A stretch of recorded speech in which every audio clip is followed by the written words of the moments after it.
उमेदवार आहेत यामिनीताई जाधव, त्यांचे जे पदाधिकारी आहेत ते तुमच्याकडे आले, आता त्यांच्यावर गुन्हा देखील दाखल झालेला आहे, तुम्हाला खंडणी देण्याचा प्रयत्न त्यांनी केला असा थेट आरोप होतोय. सत्य नेमकं काय आहे आणि या सगळ्या त्रासातून जात असताना काय मानसिकता झाली तुमची? सर्वात प्रथम की माझं या सर्व भूमिकेमधून मला एवढंच म्हणायचं आहे की एकटी दक्षिण मुंबईमधून जेव्हा मी इलेक्शन लढतोय, एक यूथ इलेक्शन लढतोय आणि त्याच्यावरतून जर एवढा त्याला प्रचंड त्रास माझा घर भीतीमध्ये आहे.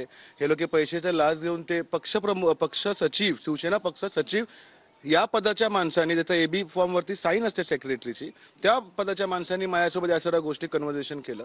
त्याची दखल सुद्धा इलेक्शन कमिशनने घेतली नाही. ते म्हणतात की हा इश्यू जो आहे खूप मोठा आहे आणि मी त्याच्यासाठी लहान आहे. महाजन साहेब, आपले कोर्ट ऑफ कंडक्टचे जे काही अधिकारी नेमलेले आहेत सरकारने, ते महाजन साहेब मला सीधा मी म्हणालो की साहेब मला विकत घेण्याचा प्रयत्न करत आहे. पक्ष सचिवांनी या गोष्टी केलेली आहेत. मास्टरमाइंड यामिनी जाधव आहे, त्यांच्यावरती FIR झालेली आहे. तुम्ही हे करणार कधी? आणि वरतून मला धमकवण्यात गेलेत, माझी गाड्या फोडण्यात आलेली आहे. तर काहीतरी आश्वासन द्या जेणेकरून आमचा यूथ. यामिनी जाधव यांच्यावर FIR दाखल झाला असं म्हणताय तुम्ही?